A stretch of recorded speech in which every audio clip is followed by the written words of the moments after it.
আরেকটি গাছ পটিং করব, নিজের হাতের তৈরি কলম। তো পটিং করে দেব অনেক ছোট একটি প্যাকেটে আর কি, কাগজের প্যাকেটে গাছটি কলম কেটে বসিয়েছিলাম। তো এখন আর এই গাছটি একটা পট চাচ্ছে, কারণ শিকড় বৃদ্ধি পাচ্ছে আস্তে আস্তে।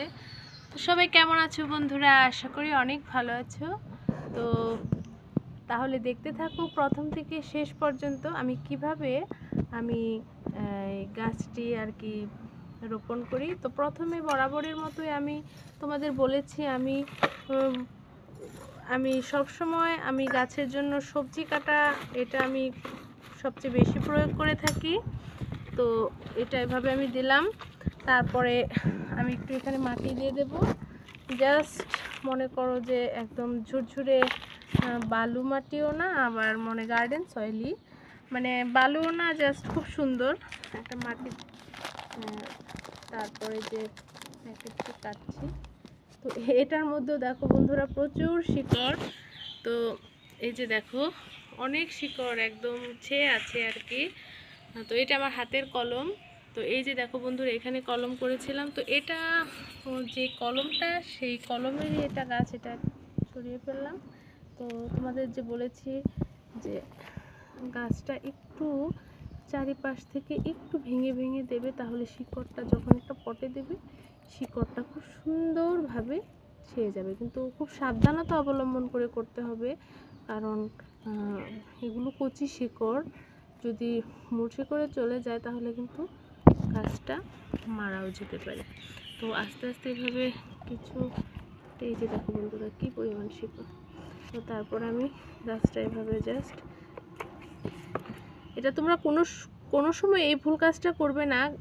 যেখান থেকে গাছ কিনে আনো নার্সারি থেকে, এইভাবে একটু প্রথমে এই যে এভাবে একটু আলতোভাবে একটু হাত দিয়ে ঘষে ঘষে খুব সাবধানতা অবলম্বন করে এভাবে, তাহলে বৃদ্ধিটা সুন্দর হবে গাছের আর কি, যে একটা বৃদ্ধি সেটা খুবই বন্ধুরা সুন্দর হবে। তো এইভাবে আমি তারপর আশেপাশে দিয়ে এইভাবে। তো বন্ধুরা আমার পাশে থেকে আমার চ্যানেলটি অবশ্যই সাবস্ক্রাইব করে নেবে। আমি যতটুকু সম্ভব তোমাদের প্রয়োজনীয় জিনিস দেখানোরই চেষ্টা করি। আর আমার বাগানে ইতিমধ্যে তোমরা দেখতে পাচ্ছ আমার বাগানের গাছগুলো কিন্তু একদম তেমন পোকামাকড় আক্রমণ করতে পারে না, কারণ আমি সময় মতো ঘরোয়া টিপস ব্যবহার করে থাকি। তো এইগুলো টিপস যদি তোমরাও অবলম্বন করো তাহলে কিন্তু তোমাদেরও অনেক উপকার হবে। এমনকি গাছের পোকামাকড়, মেরিবাগ এগুলো তেমনটা আক্রমণ করবে না। তো বন্ধুরা তোমরা